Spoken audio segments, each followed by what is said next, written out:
누가복음 13장 22절에서 27절 같이 읽겠습니다.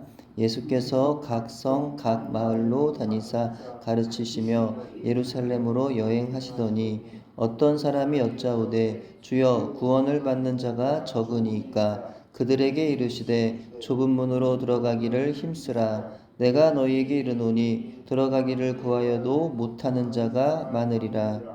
집주인이 일어나 문을 한 번 닫은 후에 너희가 밖에 서서 문을 두드리며 주여 열어주소서 하면 그가 대답하여 이르되 나는 너희가 어디에서 온 자인지 알지 못하노라 하리니 그때 너희가 말하되 우리는 주 앞에서 먹고 마셨으며 주는 또한 우리의 길거리에서 가르치셨나이다 하나 그가 너희에게 말하여 이르되 나는 너희가 어디에서 왔는지 알지 못하노라. 행악하는 모든 자들아 나를 떠나가라 하리라. 아멘. 구원에 관한 질문을 우리는 흔히 하곤 합니다.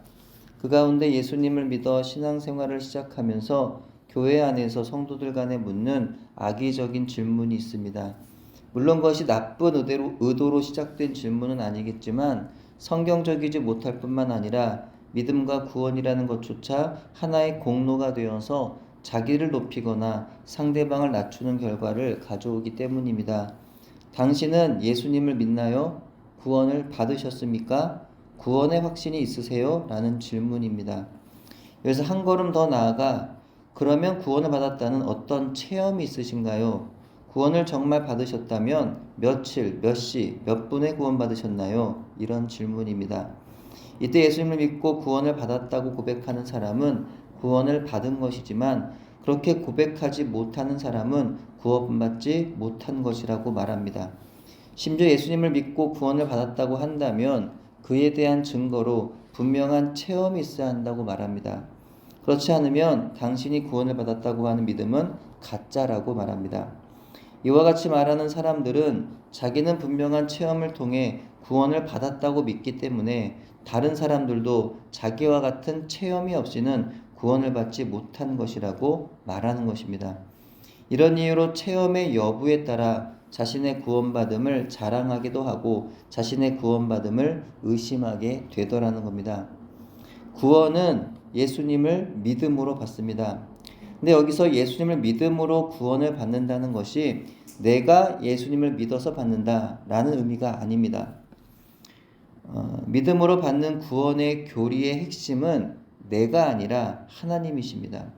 내가 예수님을 믿어 구원받는 게 아니라 하나님의 주권적인 은혜로 하나님께서 내 안에 믿음을 은혜로 주셔서 내가 구원을 입는 것입니다.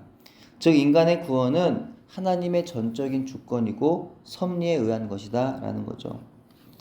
구원에 관하여 모든 인간은 그래서 겸손할 수밖에 없는 겁니다. 믿음으로 받은 구원이 절대로 자랑이 되어서도 공로가 되어서도 안 되는 거죠. 오직 하나님의 은혜일 뿐인 겁니다. 오늘 본문에 예수님이 예루살렘으로 가시던 중에 어떤 사람이 예수님께 묻습니다. 주여 구원을 받는 자가 적으니까. 당시 유대 사회에서도 구원에 관한 질문들이 있었던 거죠. 하나님의 나라에 들어가 영원한 삶을 얻을 사람들의 수가 많으냐 적으냐 하는 물음은 당시 유대교 사회에서 많이 있었던 질문입니다. 이 질문에 대한 당시 유대인들의 생각은 소수의 극악한 사람이 아니라면 대다수 유대인들은 구원을 얻을 것이라는 견해와 소수의 유대인들만이 구원을 얻을 것이라는 견해로 나뉘어 있었습니다. 이때 예수님의 대답은요, 후자였던 거죠. 오늘날 교계 안에서도 질문이 됩니다. 교회 안에 들어와 예수를 믿는다고 말하는 사람들 가운데 대부분이 구원을 받아 천국에 갈 수 있다고 생각하는 사람들이 있는가 하면 소수의 사람들만이 구원을 받아 천국에 갈 수 있다고 생각하는 사람들이 있습니다. 이에 대해 예수님 뭐라고 대답하셨을까요? 예수님은요, 좁은 문이라는 표현으로 답하십니다. 좁은 문이라는 표현이 구체적으로 어떤 의미를 내포하는지 정확하진 않지만 아마도 이런 뜻인 것 같아요. 주여 구원을 받는 자가 적으니까 라는 질문으로 볼 때 구원으로 이르게 하는 문을 의미하고 있을 것입니다. 근데 그 좁은 문으로 들어가길 힘쓰라 라고 하셨어요. 좁은 문으로 들어가기가 쉽지 않음을 예상하게 합니다. 구원의 그 좁은 문을 통과하려면 애쓰고 힘쓰는 노력이 필요하다는 거죠. 단순히 예수님을 믿는다고 하는 입술의 고백으로만 구원이 결정되는 것이 아니라 그 믿음과 함께 구원에 이르는 문을 통과하기까지의 부단히 애쓰고 힘쓰는 행실이 필요하다는 것을 의미하고 있는 겁니다. 여기서 힘쓰다라는 단어는 헬라어 아고니 제스데라고 하여서 투기장이나 운동 경기에서 전력 투구하는 것을 묘사합니다. 결코 안정적이거나 편안하거나 여유로운 것을 의미하지 않아요. 매우 고되고 지치고 치열한 싸움을 해나가야 하는 길임을 말해줍니다. 우선 도덕적인 싸움일 수도 있고 자신의 거룩함과 순결함을 지켜내기 위한 싸움일 수도 있으며 외부의 적들과의 영적인 싸움을 포함하는 것이고 예수님의 말씀인 자기를 부인하고 자기 십자가를 지는 길이라고 할 수가 있겠습니다. 이와 같이 좁은 문으로 들어가기를 힘쓰지 않으면 이후 주님 앞에 갔을 때 주님께 거절을 당하는 충격적인 결과를 맞이할 수도 있다는 겁니다. 주님 그때 이렇게 말씀하신다는 거죠. 너희가 어디에서 온 자인지 나는 알지 못하노라. 그럼 유대인들은 이렇게 말한다는 거예요. 우리는 주님 앞에서 먹고 마셨습니다. 주는 또는 우리에게 길거리에서 가르치시지 않으셨습니까? 라고 묻는다는 거예요. 그럼 주님이 또 말씀하신다는 거죠. 나는 너희가 어디에서 온지 알지 못하노라. 행악하는 모든 자들아 나를 떠나라. 아무리 천국의 문 앞에서 예수님을 잘 안다고 함께 먹고 마시지 않았느냐고 주장을 할지라도 그것은 형식적인 식사였을 뿐 그것이 예수님에게는 전혀 상관이 없었던 거예요. 그들은 예수님을 안다고 생각했지만 예수님 그들을 모르신다는 거죠. 전혀 어떤 친밀한 교제를 나눈 적이 없었기 때문입니다. 아무리 천국의 문 앞에서 예수님께 가르침을 받았다고 말하여도 그 가르침에 대한 믿음의 순종이 없었다면 예수님 역시 그들을 모른다고 하시는 겁니다. 우리가 예수님의 말씀대로 좁은 문을 잘 통과하여서 천국의 문 안으로 들어가려면 어떻게 살아야 하는 걸까요? 먼저는 천국에 이르는 사람이 적다는 사실을 기억해야 합니다. 예수님과 영적이고 인격적인 교제가 없이 예수님의 말씀에 순종함이 없이 자기를 부인하고 십자가 지는 삶의 실천이 없이 내가 반드시 구원을 받는다는 보장을 할 수가 없는 겁니다. 또한 내 안에 예수님의 영 성령께서 임재하심으로 항상 내 마음과 삶을 통치하여 주시기를 우리는 간구해야 합니다.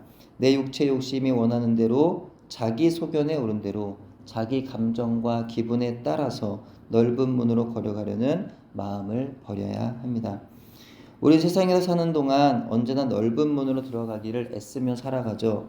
그 문으로 가기를 소원하며 다른 믿지 않은 사람들처럼 똑같이 경쟁하고 똑같이 시기하며 똑같이 마음 아파하고 똑같이 마음이 높아졌다가 무너졌다가 웃었다 울었다 하기를 반복하며 삽니다.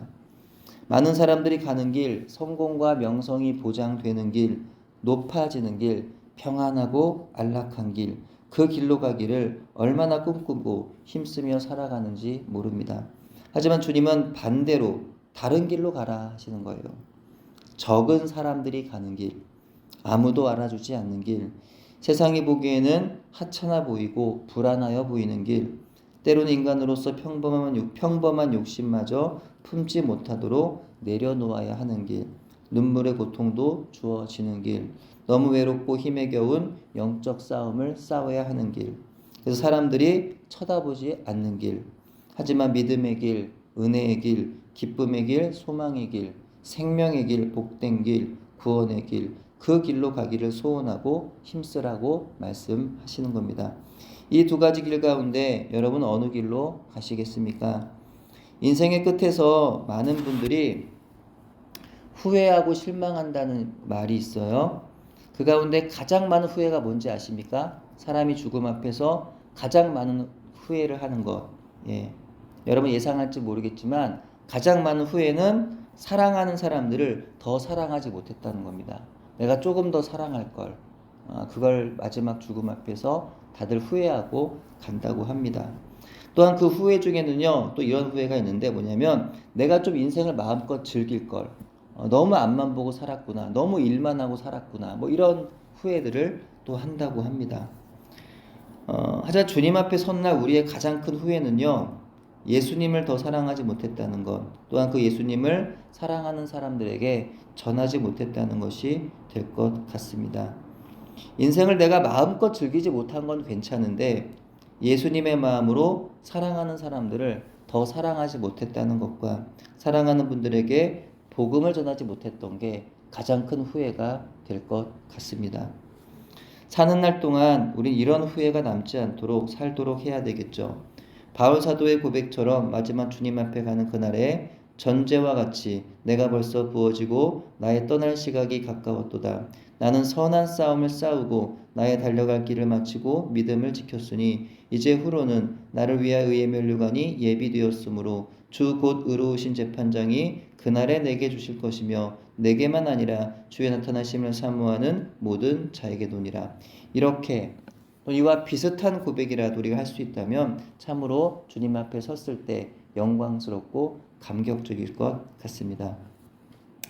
좁은 문으로 들어가는 저와 여러분 되기를 바랍니다. 예수님을 더욱 사랑하기를 성령님께 간구하기를 바랍니다. 예수님 안에서 사랑하는 사람들을 더 많이 사랑하고 그분들에게 예수님의 사랑의 복음 전하기를 바랍니다. 사랑하는 예수님 말씀에 순종하여 자기를 부인하고 십자가를 지는 믿음의 길, 은혜의 길, 복된 길, 구원의 길을 예수님과 같이 끝까지 걷는 저와 여러분 되기를 소원합니다.